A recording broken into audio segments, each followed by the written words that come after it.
بسم الله الرحمن الرحيم. الحمد لله رب العالمين، والصلاة والسلام على سيد الأنبياء والمرسلين، سيدنا ونبينا ومولانا محمد وعلى آله وأصحابه أجمعين. أما بعد فأعوذ بالله من الشيطان الرجيم. بسم الله الرحمن الرحيم. يا أيها الذين آمنوا قوا أنفسكم وأهليكم نارا وقودها الناس والحجارة عليها ملائكة غلاظ شداد لا يعصون الله ما أمرهم ويفعلون ما يؤمرون. صدق الله العلي العظيم. وقال النبي صلى الله عليه وسلم: كلكم راع وكلكم مسؤول عن رعيته. وكما قال صلى الله عليه وسلم. محترم علماء کرام، برادری کے ذمہ دار،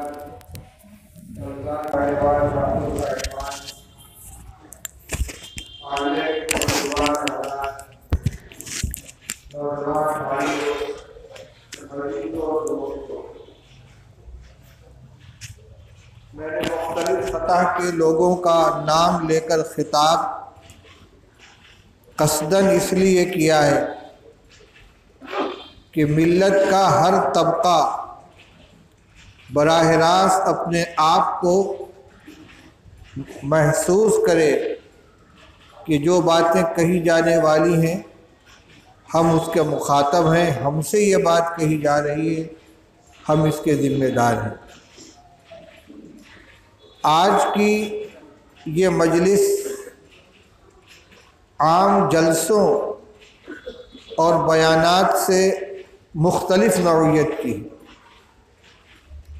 در حقیقت یہ ایک محاسبے کی اور احتساب کی مجلس ہے، جس میں ہم سب کو مل کر اپنے معاشرے اور اپنے حالات کا جائزہ لینا ہے۔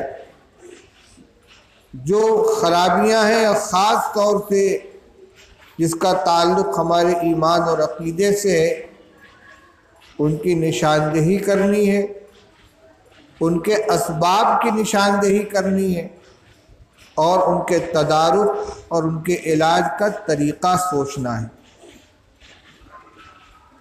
یوں تو ملت اسلامیہ ہند کے اوپر طرح طرح کے مسائل و مشکلات کا ایک انبار لگا ہوا ہے۔ کچھ چیزیں وہ تھیں جن کا تعلق ہماری تجارت سے، ہماری معیشت سے، ہمارے رہن سہن سے، ہماری آمدنی سے تھا، کسی حد تک وہ گوارا تھا۔ اس کے بعد ہمارے مذہب کی چیزوں میں دخل اندازی کا ایک سلسلہ شروع ہوا، 3 طلاق کا مسئلہ زیر بحث آیا، خوب شور ہنگامہ ہوا، آخر کار حکومت نے ایک فیصلہ کر دیا۔ غور کیا جائے تو ان کو اس کا موقع دینے میں تھوڑی سی ہماری بھی حصہ داری ہے۔ اگر علماء کرام جو بار بار متوجہ کرتے رہے کہ اگر ناگزیر ہو جائے طلاق دینا، اس کے بغیر کوئی چارہ کار نہ ہو، تو شریعت نے جو طریقہ بتایا اس کو اختیار کیا جائے، لیکن اس وقت آدمی اپنے ہوش میں نہیں رہتا، اور جو ایک غلط طریقہ چلا آ رہا ہے، ایک ساتھ 3 طلاق دے کر رشتے کو آخری حد تک ختم کر دینا، اس کی اتنی کثرت ہوئی کہ غیروں کو موقع دیا گیا اور انہوں نے اس میں قانون بنا کر گویا ایک طرح کی پابندی لگائی۔ اور بھی بہت سے مسائل اس طرح ان کی لسٹ میں ہیں، لیکن اس وقت جو مسئلہ ہمارے سامنے ہے وہ ان سب سے بڑھ کر ہے۔ ہماری شہ رگ کے اوپر حملہ ہو رہا ہے، ہاتھ پہ حملہ ہو، پیر پہ حملہ ہو، سر پہ حملہ ہو، چوٹ لگتی ہے، لیکن اگر شہ رگ کاٹ دی جائے تو پھر آدمی ایک لمحے کے لیے زندہ نہیں رہتا۔ ہماری جان ہمارا ایمان ہے، اگر ایمان ہم سے نکل گیا تو ہماری جان نکل گئی، ہم ایک مردار لاشے سے زیادہ کوئی حیثیت نہیں رکھتے۔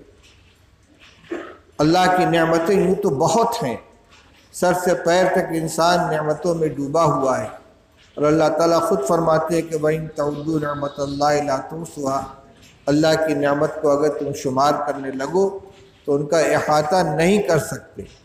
کچھ نعمتوں کا اللہ تعالیٰ نے قرآن پاک میں تذکرہ بھی فرمایا ہے، غور کرنے کی دعوت بھی دی ہے، لیکن ایمان کی نعمت سب سے بڑھ کر ہے، اس سے بڑی کوئی نعمت نہیں ہے۔ قرآن پاک میں اللہ تعالیٰ ارشاد فرماتے ہیں یمنون علیک ان اسلموا قل لا تمنوا علی اسلامکم بل اللہ یمن علیکم ان ہداکم للایمان۔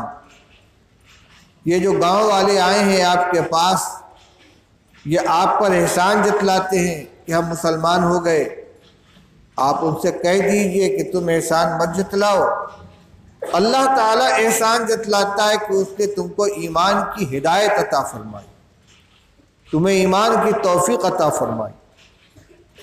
ایک شخص جو کفر کے ماحول میں پیدا ہو، کفر کے گھرانے میں ہو، اسے اللہ تعالیٰ ایمان کی توفیق عطا فرمائے، اسے کچھ قربانیاں بھی دینی پڑتی ہیں۔ آج بھی اگر کوئی اللہ کا بندہ اللہ کی توفیق سے اپنے خاندان، اپنے معاشرے سے کٹ کر دائرہ اسلام میں داخل ہوتا ہے، بڑی آزمائشوں سے اسے گزرنا پڑتا ہے، لیکن ہمارے اوپر تو اللہ کا بہت بڑا احسان ہے، بہت بڑا انعام ہے کہ بغیر کسی قربانی کے، بغیر کسی آزمائش کے، ایمان والے گھر میں، ایمان والے ماں باپ کی گود میں پیدا فرما کر بلا کسی مشقت کے ہمیں پیدائشی مسلمان بنا دیا۔ اب ہمارا کام اس ایمان کی حفاظت اور اس ایمان کو اگلی نسلوں تک اسی طرح حفاظت کے ساتھ منتقل کرنا ہے۔ اپنے ایمان کی بھی حفاظت کرنی ہے، اپنی اولاد کے ایمان کی بھی حفاظت کرنی ہے، اور اپنے اہل خانہ، بیوی، بچوں، جتنے متعلقین سب کے ایمان کی حفاظت کرنی ہے، یہ ہمارا فریضہ ہے۔ اللہ تعالیٰ نے ارشاد فرمایا یا ایھا الذین آمنوا قوا انفسکم واہلیکم نارا، اے ایمان والو تم بچاؤ اپنے آپ کو اور اپنے اہل کو، اہل میں بیوی بچے سب آ جاتے ہیں، آگ سے بچاؤ۔ آگے آگ کا حال بیان فرمایا وقودھا الناس والحجارہ، وہ آگ کہ جس کا ایندھن انسان اور پتھر ہوں گے، انسان کو اس میں ڈالا جائے گا آگ کو بھڑکانے کے لیے، یہ اس کا ایندھن بنے گا، اور پتھر اس کا ایندھن ہوں گے، اور وہاں کوئی چیز کام نہیں آئے گی۔ علیہا ملائکۃ غلاظ شداد لا یعصون اللہ ما امرہم ویفعلون ما یؤمرون، اس آگ کے اوپر ایسے فرشتے متعین ہوں گے جو بڑے سخت مزاج ہوں گے، بڑے طاقتور ہوں گے، اللہ کی طرف سے انہیں جو حکم ملے گا اس کے خلاف نہیں کریں گے، وہی کریں گے جو ان سے کہا جائے گا۔ اس آگ سے بچاؤ اپنے آپ کو اور اپنے اہل و عیال کو۔ آگ سے بچانے کا کیا مطلب ہے؟ کیا کوئی انسان دانستہ خود آگ میں کودنا چاہتا ہے یا اپنی اولاد کو آگ میں ڈالنا چاہتا ہے؟ یقیناً ایسا نہیں ہے، تو فطرت انسانی کے خلاف ہے۔ انسان تو انسان، جانور بھی ہے جن کو بے عقل کہا جاتا ہے، اگر اس کے سامنے آگ آ جائے تو وہ بھاگ کھڑا ہوتا ہے۔ پھر بچانے کا کیا مطلب ہے؟ مطلب یہ ہے کہ اس راستے سے بچاؤ کہ جس راستے کا منتہا جہنم کی آگ ہے، جس راستے پر چل کر آدمی جہنم کا ایندھن بنے گا اور جہنم میں داخل ہوگا۔ ایمان وہ دولت ہے کہ اگر آدمی کمزور سے کمزور ایمان دنیا سے بچا کر لے کر چلا گیا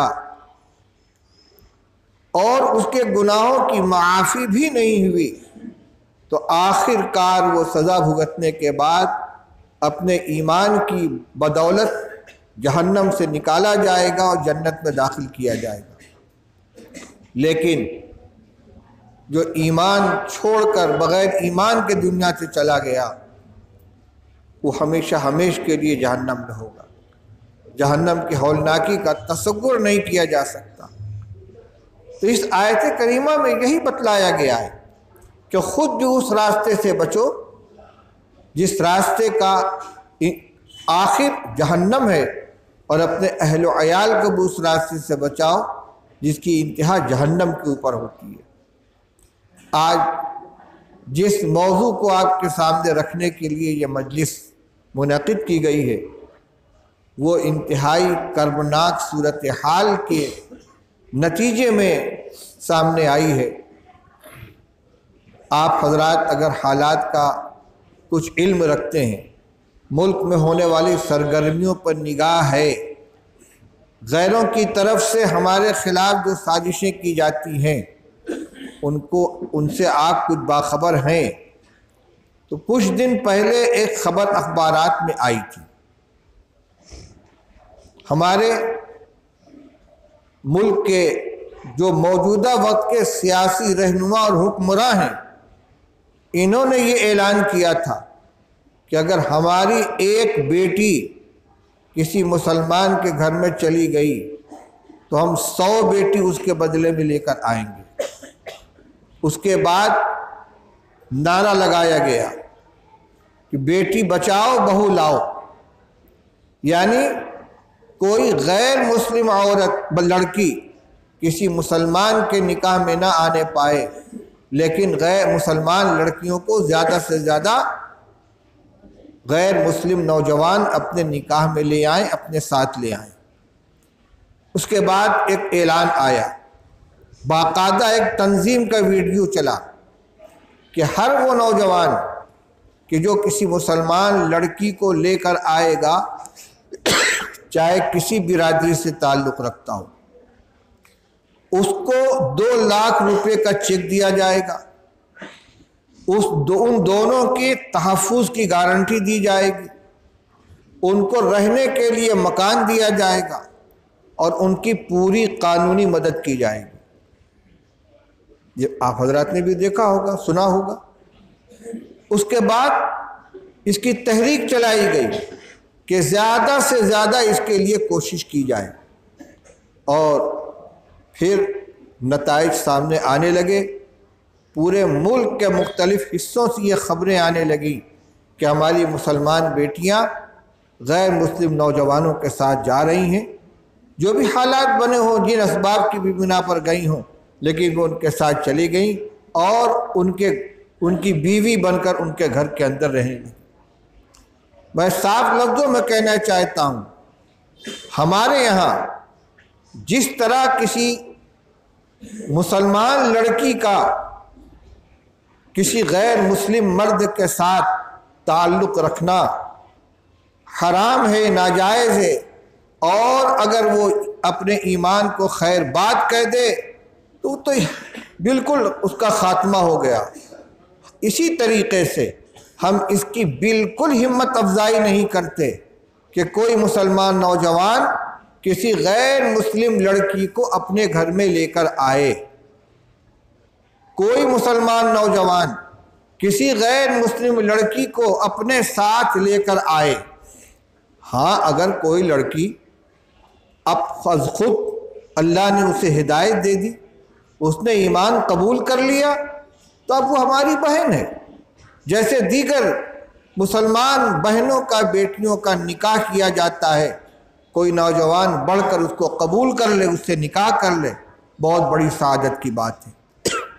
لیکن نکاح میں لانے کے لیے بہلا پھسلا کر، لالچ دے کر اور اس کو مسلمان بنا کر شادی کی جائے، ہم اس کی تائید نہیں کرتے، نہ یہ ہمارا مشن ہے۔ اور ہماری بہن، ہماری بیٹی، ہماری لڑکی یہ غیر مسلم کے ساتھ چلی جائے، چاہے شادی کا نام دیا جائے، چاہے وہ اپنے مذہب پر رہ کر اس کے ساتھ رہنے پر رضامند ہو جائے یا ان کا مذہب قبول کر لے، کوئی بھی صورت اس میں سے قابل قبول شرعاً نہیں۔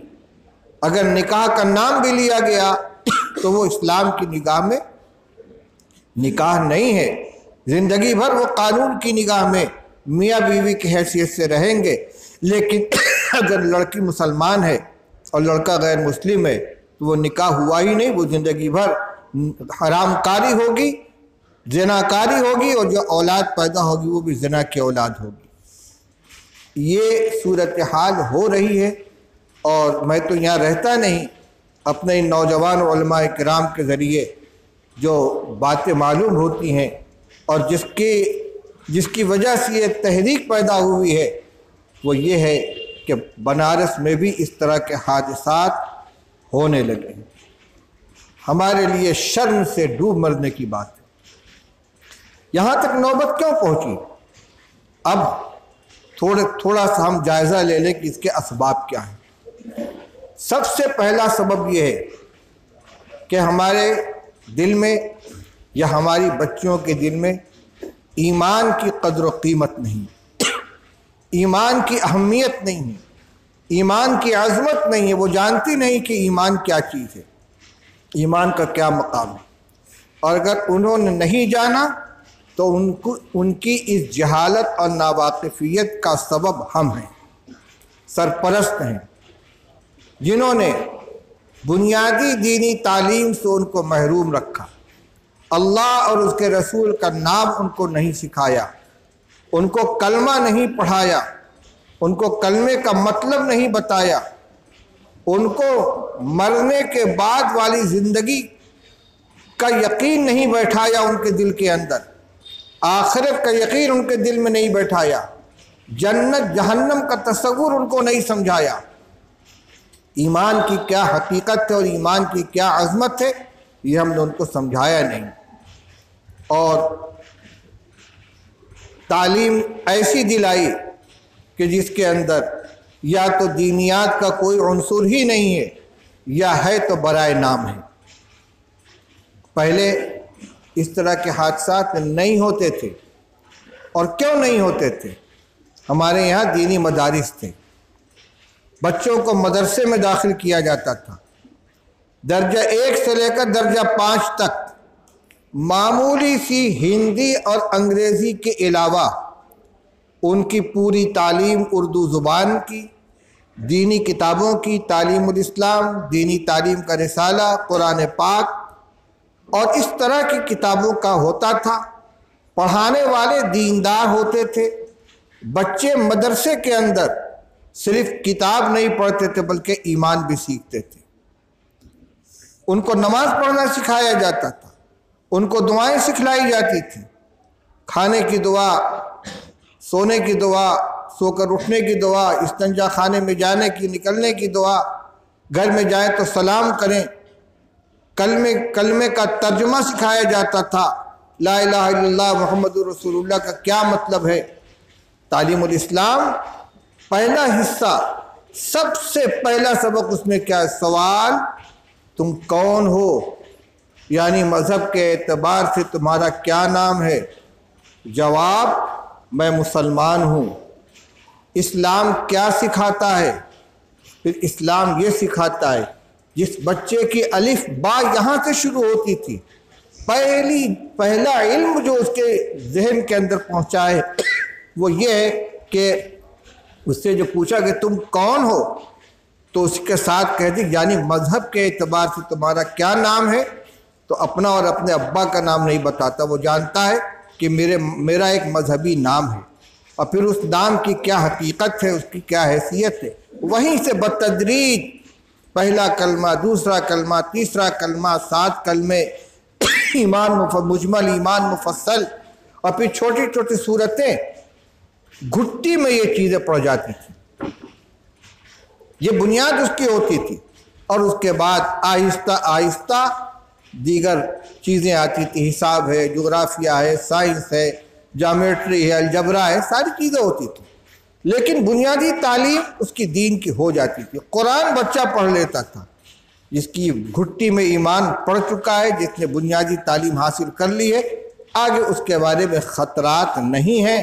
اگر وہ اسکول میں بھی جائے گا تو اس کے ذہن میں یہ بات بیٹھی ہوگی کہ میں سب سے پہلے مسلمان ہوں، مجھے کوئی ایسا کام نہیں کرنا ہے، کوئی ایسی چیز قبول نہیں کرنی ہے کہ جو ہمارے ایمان سے، ہمارے عقیدے سے ٹکراتی ہو۔ آج انگلش میڈیم اسکولوں کا ایک جال پھیل گیا ہے۔ علماء کرام یہ کہتے ہیں کہ نہ ہم اعلیٰ تعلیم کے خلاف ہیں، نہ کسی زبان کے خلاف ہیں، لیکن بہرحال یہ فریضہ والدین کا اور خاص طور سے والد کا ہے کہ بچوں کی بنیادی دینی تعلیم کا نظم انہیں کرنا ہے۔ اور میں عرض کرنا چاہتا ہوں کہ جب کوئی مزاحمت نہیں تھی، کوئی متبادل سامنے نہیں تھا، کوئی چمکتا ہوا مستقبل نگاہوں کے سامنے نہیں تھا، ایک عام ماحول تھا، گھروں میں عورتیں بچیوں کو قرآن پڑھاتی تھیں، بچے مدرسوں میں جاتے تھے اور ان کی دینی تعلیم ہو جاتی تھی، لیکن آج انگلش میڈیم اسکولوں میں کنڈر گارڈن سے، نرسری سے بچے ABCD پڑھنا شروع کر دیتے ہیں، اور اسکولوں میں پڑھانے والیاں ساری کی ساری مسلمان نہیں ہوتی، اور ہوتی بھی ہیں تو وہ اسکول اور کالج کی پڑھی ہوئی بھی ہوتی ہیں، ان کی ساری توجہ بچوں کی تعلیم کے اوپر ہوتی ہے اور ان کی دینی تعلیم تربیت کے اوپر ان کی کوئی نگاہ نہیں ہوتی۔ ایسے وقت میں جب کہ ایک متبادل سامنے آ گیا، ایک چمکتا ہوا نمونہ سامنے آ گیا، ان حالات کے اندر دینی تعلیم کی اہمیت کو سمجھنا اور اپنے بچوں کو دینی تعلیم دلانا یہ پہلے سے زیادہ ضروری ہو گیا، تاکہ وہ اس ماحول سے متاثر نہ ہونے پائیں۔ اس مجمع میں وہ حضرات بھی ہوں گے جو اداروں کے ذمہ دار ہیں، اسکولوں کے ذمہ دار ہیں، میں ان سے بھی کہنا چاہوں گا کہ آپ اپنے اسکول کا معیار جتنا چاہیں بلند کریں، لیکن اگر آپ کے بچے آپ کے اسکول میں مسلمان بچے پڑھتے ہیں اور آپ کا یہ کہنا ہے کہ ہم دینی ماحول میں تعلیم دلاتے ہیں، تو کم سے کم مدرسوں کے اندر دینیات کی جتنی تعلیم ابتدائی درجات کے اندر دلائی جاتی ہے اور جس طریقے سے دلائی جاتی ہے، آپ اس کا پختہ انتظام کریں کہ بچہ آگے بڑھے تو اپنے ایمان اور عقیدے کی حفاظت کے ساتھ بڑھے، اردو زبان جانے۔ کیوں؟ اس لیے کہ ہماری تمام دینی وراثت اردو زبان کے اندر ہے، دوسری زبانوں میں ترجمے میں وہ بات نہیں آ سکتی۔ ہندی میں بھی قرآن پاک کا ترجمہ موجود ہے، انگریزی میں بھی قرآن پاک کا ترجمہ موجود ہے، ہندی میں نماز کی کتابیں میں موجود ہیں، لیکن آپ جانتے ہیں عربی الفاظ عربی ہی میں صحیح تلفظ کے ساتھ ادا کیے جا سکتے ہیں۔ جیم، زال، زا کا فرق ہندی انگریزی میں نہیں ملے گا، ضاد اور ضا اور زا اس کا فرق آپ کو ہندی انگریزی میں نہیں ملے گا، وہ تو ولا جوالین اور ولا ضالین کو ایک جیسے پڑھیں گے۔ کوئی نہیں سیکھ سکا بچپن میں، مجبوری کی وجہ سے آج اس کو نماز سکھانی تو ہندی کی کتاب دے دی جائے، لیکن ہم بات کر رہے ہیں اپنے بچوں کے جو زمانے تعلیم میں ہیں، ان کو ہندی انگریزی کے ذریعے سے دین سکھانا ان کے ایمان کو ختم کرنے کے مترادف ہے۔ اس لیے سب سے پہلا کام یہ ہے اس فتنہ ارتداد کو روکنے کے لیے کہ اپنے بچوں کے دینی تعلیم کا پختہ نظم کریں، ان کو ایمان کی عظمت اور حقیقت سمجھائیں، ان کی ابتدائی تعلیم، بنیادی دینی تعلیم کم سے کم اتنی پختہ ہو جائے کہ اگر کوئی ان کو بہکانا بھی چاہے تو بہکا نہ سکے۔ اگر اسکول میں اس کا نظم نہیں ہے، آپ اس کے ذمہ دار ہیں۔ میں نے قرآن پاک کی ایک آیت پڑھی تھی اور ایک حدیث بھی پڑھی تھی۔ اللہ کے رسول صلی اللہ علیہ وسلم فرماتے کلکم رائن وکلکم مسئول عن رعیتہ، تمہیں کا ہر شخص اپنے ماتحت کے بارے میں ذمہ دار ہے، اس سے پوچھا جائے گا۔ اگر نہیں اسکول میں انتظام تو آپ بری ذمہ نہیں ہو سکتے، آپ کی ذمہ داری ہے۔ اولاد کے سلسلے میں کچھ ذمہ داریاں تو وہ ہیں جن کو ماں باپ محسوس کرتے ہیں۔ میرے بچے کا کھانا میرے ذمے، اس کا کپڑا میرے ذمے، اس کی دوا علاج میرے ذمے، اس کی رہائش میرے ذمے، سردی گرمی سے بچانا میرے ذمے۔ میرے بھائی و بزرگوں، یہ ساری ذمہ داریاں وہ ہیں کہ جو ایک مسلمان اور غیر مسلم دونوں کے اندر برابر ہیں۔ ایک غیر مسلم باپ بھی جانتا ہے کہ بچے کو کھلانا پلانا، اس کا دوا علاج، اس کا لباس، اس کی ضروریات پوری کرنا میری ذمہ داری ہے۔ ہم میں اور ان میں کیا فرق ہے؟ مسلمان ہونے کی حیثیت سے ہماری ان سب سے بڑھ کر ذمہ داری یہ ہے کہ ان کو دین کی تعلیم دلائیں، ان کو ان کے ایمان کی حفاظت کا انتظام کریں۔ کیا وجہ ہے؟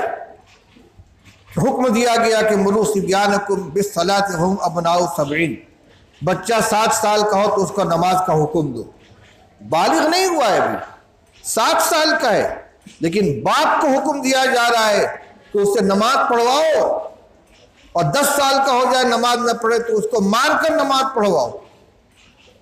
مسجد میں جائے گا، اس ماحول کو دیکھے گا، اس کی عادت پڑے گی، اور جب یہ 12 سال کا 13 سال کا ہوگا تو نماز کا پختہ عادی بن چکا ہوگا۔ یہ مزاج سکھایا جا رہا ہے۔ گھر کے اندر آئے تو سلام کرے، اسلامی آداب اس کو سکھلائے جائیں، کھانے کی سنت بتلائی جائے، کھانے کا طریقہ بتایا جائے، اس کی دعائیں بتائی جائیں۔ یہ ماحول جب گھر کے اندر بنایا جائے گا تو بچے کا مزاج دینی بنے گا۔ تو سب سے پہلی بات تو یہ کہ بچوں کی دینی تعلیم کا انتظام کریں۔ نمبر 2 پہ آئیے، بچوں کو اگر خاص طور سے بچیوں کو آپ نے اسکول میں داخل کر رکھا ہے، بہت بڑے خطرے میں آپ نے ڈالا ہے۔ یہ زمانہ کو ایجوکیشن کا ہے، مخلوط نظام تعلیم، جتنے بچے اور بچیاں ایک ساتھ پڑھتے ہیں، اور جب پروگرام کے ساتھ ایک کام ہو رہا ہے تو شکاری کی طرح غیر ہماری بچوں پر نگاہ رکھیں گے، اور ان کی کمزوریوں سے فائدہ اٹھا کر، لالچ دے کر، ان کے جذبات کو بھڑکا کر، ان کو محبت کا فریب دے کر، طرح طرح سے ان کو اپنے دام میں پھنسانے کی کوشش کریں گے، اور کر رہے ہیں، جس کے نتیجے میں حادثات ہو رہے ہیں۔ ان سے دوستی ہوگی، بظاہر بڑی پاکیزہ دوستی ہوگی، لیکن حقیقت میں اس کے پیچھے جو مقصد ہے وہ بڑا خطرناک ہوگا۔ آپ اپنی بچیوں کو ایسے اسکولوں میں ہرگز نہ پڑھائیں کہ جہاں بچیوں اور بچوں کی تعلیم ایک ساتھ ہوتی ہے، اور اگر پڑھاتے ہیں انہی اسکولوں میں پڑھائیں جہاں بچیوں کی تعلیم کا نظم الگ ہے، بچوں کی تعلیم کا نظم الگ ہے۔ ابتدائی درجات میں درجہ 1 2 3 4 تک چلتا ہے ہر مدرسے میں، ہر اسکول کے اندر، لیکن درجہ 5 کے بعد سے جب ذرا سا شعور آنے لگتا ہے تو ہرگز بچوں اور بچوں کی تعلیم ایک ساتھ نہیں ہونی چاہیے، اس لیے کہ ان کے اندر شعور پیدا ہو رہا ہے، اور اگر نگرانی نہیں کی گئی تو غلط رخ کے اوپر جائے گا۔ تیسری چیز، ان کے مشغلوں کو دیکھیں۔ آج کا اینڈرائڈ فون کے ذریعے سے جتنی فحاشی اور یانیت، بے حیائی گھروں کے اندر آ رہی ہے، الامان والحفیظ، فیس بک، ٹویٹر اور میسیجز کے تبادلے کے ذریعے سے ہماری بچی اور ہمارے بچہ کس کے ساتھ شیئر کر رہا ہے میسیج، کس سے بات ہو رہی، کس سے تعلق ہو رہا ہے، ہمیں کچھ پتہ نہیں ہوتا۔ اس نے مطالبہ کیا، ضد کیا، ہم نے اٹھا کے بڑا سا فون اس کو دے دیا، کہاں سے فون آ رہا ہے، کس کے پاس میسیج جا رہا ہے۔ فری میں میسیج کا آنا جانا اور رابطہ قائم کرنا اور تعلقات کا استوار ہونا اتنا آسان ہو گیا ہے کہ یہی چیز جس کا آغاز فیس بک سے ہوتا ہے، ٹویٹر سے ہوتا ہے، واٹس ایپ سے ہوتا ہے، میسیج سے ہوتا ہے، آخرکار اس نتیجے تک پہنچتا ہے کہ ہماری بچی اپنے ہاتھ سے نکل جاتی ہے۔ اس لیے اس پر ہر ایک کو نگاہ رکھنے کی ضرورت ہے۔ بچوں کے بھی اور بچیوں کے بھی۔ اول تو یہ کہ جب تک فون نہیں تھا، موبائل نہیں تھا، کیا ہماری زندگی اجیرن ہو گئی تھی؟ کام نہیں چلتا تھا؟ سب کا کام چلتا تھا۔ ٹھیک ہے، آج کے زمانے میں موبائل ایک ضرورت بن گیا ہے۔ اگر ایسا ہی ہے تو سادہ موبائل جس میں صرف فون کی یہ سہولت، اس کے علاوہ کچھ نہ ہو، ایسا فون دیجئے اور اس کو دیکھیے کہاں فون گیا ہے، کہاں فون آیا ہے، اس کا جائزہ لیتے رہیے، اس کی نگرانی کرتے رہیے۔ اور اگر کوئی مشتبہ صورتحال سامنے آئے تو آپ درگزر سے کام نہ لیں، سختی سے باز پرس کریں۔ اس کے علاوہ آپ کے گھروں میں آنے جانے والے جو لوگ، ان کے اوپر بھی نگاہ رکھیں۔ غیر مسلم ملازمین اگر آپ کے گھر کے اندر کام کرتے ہیں، چاہے وہ کارخانے میں ہوں، چاہے آفس کے اندر ہوں، چاہے دربان کی حیثیت سے ہوں، ہرگز ان کا گھر کی مستورات سے اور بچیوں سے کسی طرح کا کوئی تعلق نہ ہو۔ کئی سال پہلے ایک پمفلٹ میرے ہاتھ میں آیا تھا ہندی کا، جو ناگپور RSS کے ہیڈ کوارٹر سے اپنے کارکنوں کو بھیجا گیا تھا، اس کی ایک کاپی مل گئی تھی۔ اس میں انہوں نے مسلمان بچیوں کو غلط راستے پر لانے کے لیے جو طریقے بتائے تھے، کتنی منظم سازش ہے ان کی۔ وہ کہتے ہیں کہ ہمارے نوجوانوں کو غیر مسلمانوں کے یہاں ملازمت اختیار کرنی چاہیے، جتنے تنخواہ پر مسلمان ملازم ملتے ہیں ان سے کم تنخواہ کے ان کے اوپر کام کرنے لگیں، اور اپنے حسن اخلاق سے، اپنی ایمانداری سے ان کو اتنا متاثر کریں کہ وہ ان کے اوپر پورا اعتماد کرنے لگیں، اور وہ گھر کی بہو بیٹیوں سے محبت کے ساتھ پیش آئیں تاکہ وہ ان کو اپنا ہمدرد سمجھنے لگیں۔ یہ تو ہوا پہلا مرحلہ۔ اس کے بعد وہ کہتے ہیں کہ ایسی حرکتیں کریں، ایسے کام کریں کہ جو نوجوان بچیوں یا جو نوجوانی کے قریب ہیں ان کے جذبات بھڑکیں، ان کے ساتھ ایسی حرکتیں کریں، کہتے ہوئے شرم معلوم ہوتی ہے، بہانے سے ان کے سامنے اپنے چھپے ہوئے حصے کو ظاہر کریں، جس کو وہ چھپ چھپ کر دیکھیں، اور اس طریقے سے آہستہ آہستہ ان کے جذبات بھڑکیں، پھر ایسا ماحول بنائیں، ان کو اپنی محبت کے جال میں پھانسیں اور لے کے وہاں سے رفو چکر ہو جائیں۔ یہ تقریباً 20 سال پہلے کی تحریر میں آپ کو سنا رہا ہوں، اس لیے میں کہتا ہوں کہ آپ اپنے گھر کے ملازمین کے اوپر بھی نگاہ رکھیں۔ ہو سکتا ہے کہ کوئی غیر مسلم ملازم آپ کو بہت شریف نظر آتا ہو اور بہت اس کے اوپر آپ بھروسہ کیے ہوئے ہوں، لیکن آپ اس کو اپنی گدی تک رکھیے، نیچے کے منزل تک رکھیے۔ کوئی غیر مسلم ملازم جوان یا جوانی کے قریب، وہ گھر کی بہو بیٹیوں سے اس کا کوئی تعلق نہیں ہونا چاہیے۔ ڈرائیور کے ساتھ بھیج دیے، جاؤ اسکول پہنچاؤ، جاؤ اسکول سے بلا لاؤ، جاؤ فلاں جگہ پہنچا دو، جاؤ اس کو بازار لے کر جاؤ، ٹھیک ہے، بڑا معتمد آپ کا ہے، لیکن جو صورتحال سامنے آ رہی ہے ان حالات کے اندر، یہ ہمارے لیے خطرے کی چیز ہے۔ جو چند باتیں میرے ذہن میں آئی ہیں وہ میں نے آپ کے سامنے پیش کی ہیں۔ بنیادی تعلیم دی جائے، گھر میں تربیت کی جائے، چاہے آپ ان کو مدرسے میں دینی تعلیم دلائیں یا گھر میں ٹیوشن رکھ کر یا خود ان کو دینی تعلیم دلائیں۔ دوسرے، ان کے حرکات و سکنات، ان کے حلقہ احباب کا جائزہ لیں، کن کے ساتھ اٹھنا بیٹھنا ہے، کن سے ملنا جلنا ہے۔ سہیلیوں کے یہاں جانے کے نام پر بچیاں چلی جاتی ہیں۔ آج میری سہیلی کے یہاں پروگرام ہے، میں وہاں جا رہی ہوں۔ اگر ایسا ہی ہے، آپ جا کر پہنچائیے اور کسی بڑے کے حوالے کیجئے وہاں کے، اور آپ جا کر بلا کر لے آئیے۔ یہ نہیں کہ اس نے کہا میں اپنی سہیلی کے یہاں جا رہی ہوں یا اپنی سہیلی کے ساتھ فلاں جگہ جا رہی ہوں، آپ نے اس کو چھوڑ دیا۔ میں یہ نہیں کہتا کہ ہر حال میں وہ غلط کار ہی ہے، لیکن یہ ایک راستہ، اس کا امکان ہے اس کے اندر۔ کوئی غلط آدمی اس کی کسی سہیلی کو ذریعہ بنا کر اپنے جال میں پھانس لے، آپ ہاتھ ملتے رہ جائیں گے۔ اس واسطے ان کے کہاں آنا جانا ہے، کس سے ملنا جلنا، اس کو دیکھیں۔ فون، اینڈرائڈ فون ان کے ہاتھ میں نہ دیں، چھوٹا موبائل اگر ضرورت ہو تو۔ بہت سے اسکولوں میں آج پابندی لگ گئی ہے، مسلم اسکول نہیں، صرف انگریزی اسکولوں کے اندر، کہ اسکول میں کوئی بچہ موبائل لے کر نہیں آ سکتا۔ انگلش میڈیم اسکول ہے، موبائل اسکول میں لانے کی اجازت نہیں ہے، خالی ہاتھ آئے گا، اگر اس موبائل لے کر آئے گا اس کو نکال دیا جائے گا۔ اسکول میں گھر کے کسی آدمی کو اندر داخل ہوئی، کسی اجنبی آدمی کو داخل ہونے کی اجازت نہیں ہے، آئے گا تو باہر رہے گا، پوری شناخت اپنی بتلائے گا، اس کے بعد کسی کی موجودگی میں اس سے لڑکی یا لڑکی سے ملاقات کرائی جائے گی۔ کوئی بلانے کے لیے آیا اس کے ساتھ رخصت کر دے، ایسا نہیں ہوگا۔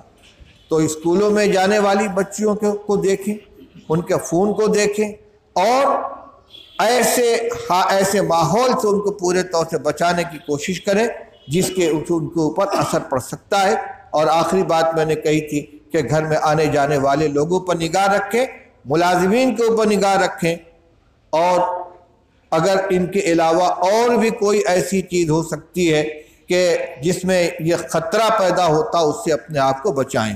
خدا نخواستہ کسی کے گھر کی کوئی بچی چلی گئی ہے تو شرم اور حجاب کی بنا پر خاموشی کے ساتھ نہ بیٹھیں، بلکہ قانونی کارروائی کریں، فوراً پولیس کے اندر FIR درج کرائیں، وکلاء سے مشورہ لیں، اور اس کے بعد اس کو واپس لانے کی کوشش کریں تاکہ اس کا ایمان تو محفوظ رہے۔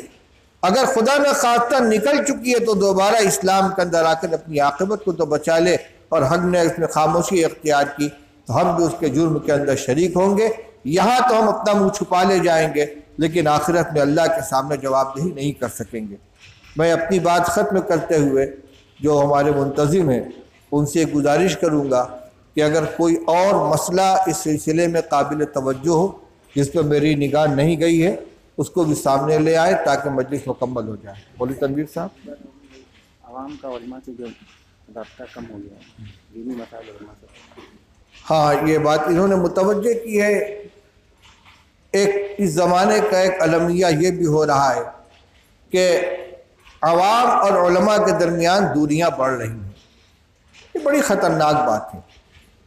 یہ وہ چیز ہے کہ جس کا پروگرام غیروں نے بنایا ہے۔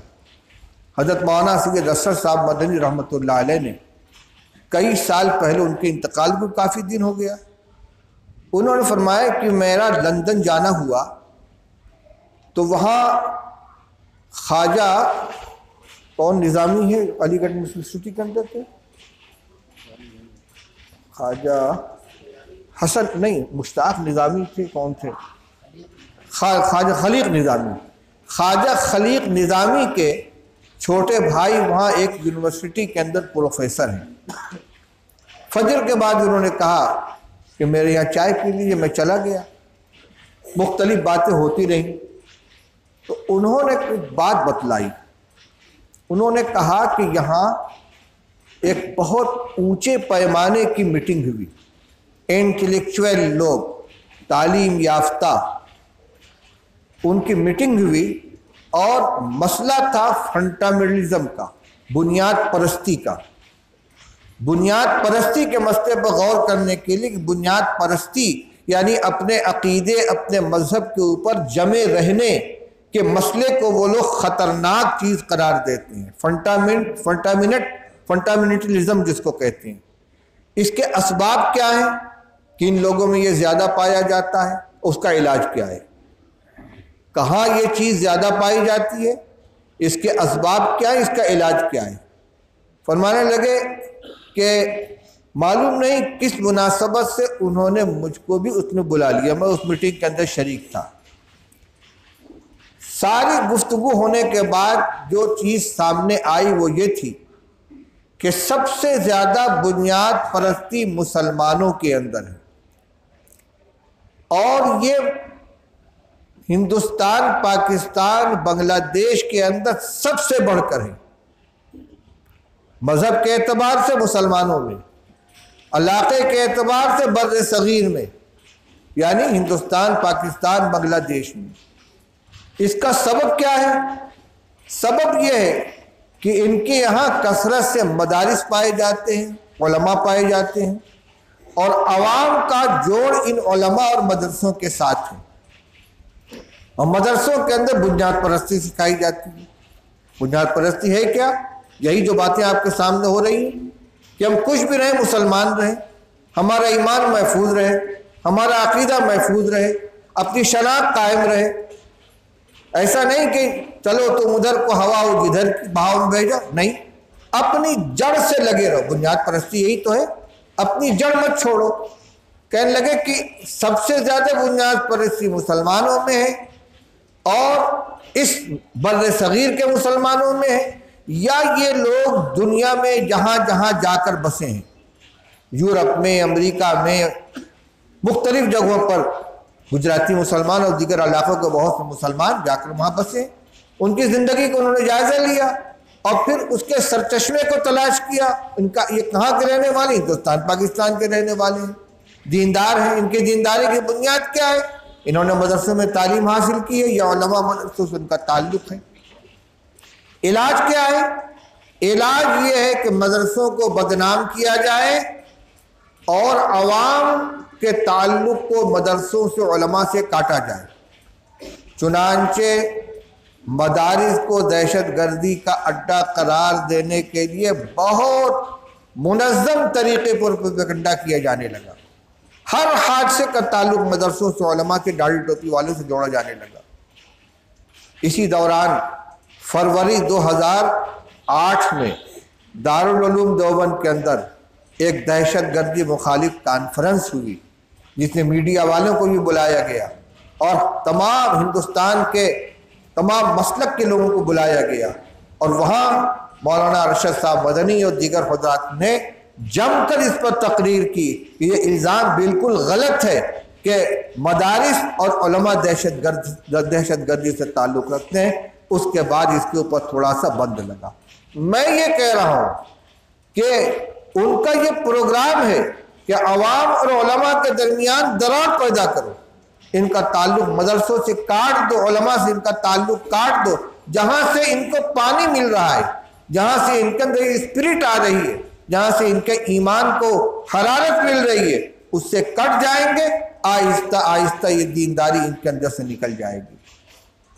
مولانا تنویر صاحب نے متوجہ کیا کہ ہمیں اس پر بھی توجہ رکھنی چاہیے۔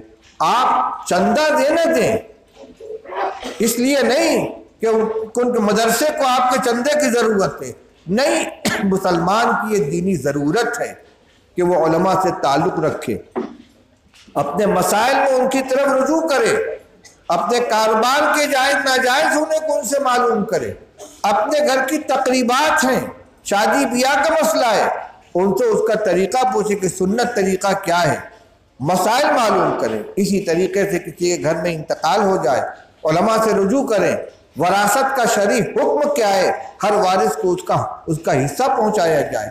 کہیں طلاق کی نوبت آ جائے، اس وقت ہمیں کیا کرنا ہے، شریعت ہمیں کیا حکم دیتی ہے۔ شریعت صرف نماز، روزہ اور حج کا نام نہیں ہے، صرف زکوٰۃ ادا کرنے کا نام نہیں ہے، بلکہ پوری زندگی کا نظام اللہ اور اس کے رسول کے حکم کے مطابق ہو جائے، اس کا نام ہے۔ اس کے ظاہر بات ہے کہ اس کے جانکار اہل علم علماء ہیں، مدرسے والے ہیں۔ تو جیسے ہم بیمار ہوتے ہیں تو ڈاکٹر کے پاس جاتے ہیں، مقدمہ کی ضرورت پیش آتی ہے تو وکیل کے پاس جاتے ہیں، مکان بنوانا ہے تو معمار اور استاذ کے پاس جاتے ہیں، تو اپنے دینی مسائل کے لیے علماء سے ربط کیوں نہیں پیدا کرتے، کیوں نہیں ان کے پاس جاتے، اس میں اپنے آپ کو عقل کل سمجھ کر کہ ہم کو ان کی ضرورت نہیں ہے۔ یہ بڑے نقصان کی بات ہے۔ ان کا نقصان کم ہوگا، ہمارا نقصان جو نہیں جائیں گے، تعلق نہیں رکھیں، ان کا نقصان زیادہ ہوگا۔ اس لیے علماء اور عوام میں ربط ہونا چاہیے۔ علماء بھی ان کی طرف لپکیں، ان کو اپنے سینے سے لگائیں، ان سے ربط ضبط رکھیں، اور عام حضرات جو ہیں، جو عالم نہیں ہیں، چاہے وہ ہمارے اونچے طبقے کے لوگ ہیں، ذمہ دار حضرات ہوں، یا جو ہمارے سردار صاحبان ہیں، برادری کے لوگ ہیں، خاندان کے بڑے لوگ ہیں، یا عام لوگ ہیں، ان کا سب کا آپس میں ربط ضبط ہونا چاہیے۔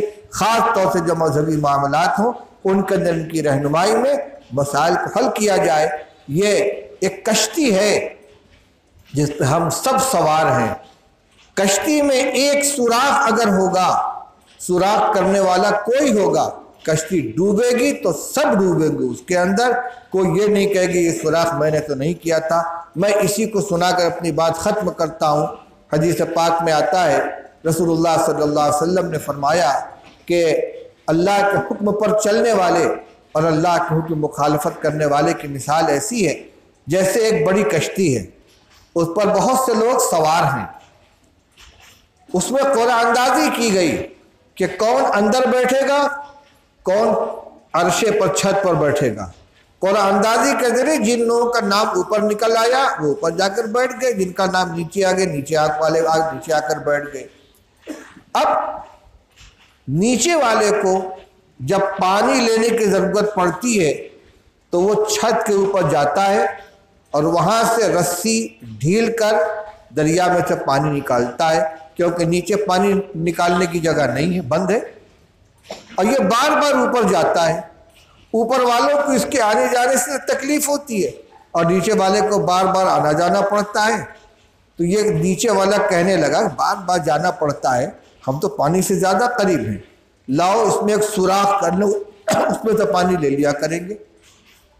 اس نے اٹھایا پھاوڑا اور سوراخ کرنے لگا، کیوں؟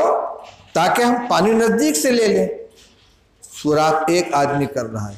فرمایا کہ اگر سارے لوگ مل کر اس کو نہیں روکیں گے اور کشتی ڈوبے گی تو سب ڈوبیں گے۔ اگر یہ سوچیں کہ وہ جانے اس کا کام جانے، ہم تو نہیں کر رہے، یہ تو اس کا عمل ہے، تو میرے بھائی جب کشتی ڈوبے گی تو سب ڈوبیں گے۔ یہ میں روایت حدیث سنا رہا ہوں رسول اللہ صلی اللہ علیہ وسلم۔ غلطی ایک آدمی کر رہا ہے لیکن اس سے متاثر سب ہو رہے ہیں۔ یہ ملت کی کشتی، ہم سب اس کے اوپر سوار ہیں، اس لیے نفع اور نقصان میں بھی ہم سب شریک ہیں۔ فائدہ ہوگا دین کا، ایمان کا، حفاظت ہوگی تو سب کی ہوگی، اور اگر کہیں سے خلل پڑے گا تو سب اس سے متاثر ہوں گے۔ اس لیے سب لوگ مل کر اس کو سوچیں اور آپس کی دوریوں کو ختم کریں اور مسائل کے اوپر غور کریں، مل جل کر کام کو آگے بڑھائیں اور جو خطرات ہیں ان سے نمٹنے کی کوشش کریں۔ اللہ تعالی ہم سب کی حفاظت فرمائے، ہمارے ایمان کی حفاظت فرمائے، ہماری نسلوں کی حفاظت فرمائے، ہماری جو ذمہ داریاں ان سے ہمیں نبرد آزما ہونے کی توفیق عطا فرمائے۔ وآخر دعوانا الحمدللہ رب العالمین۔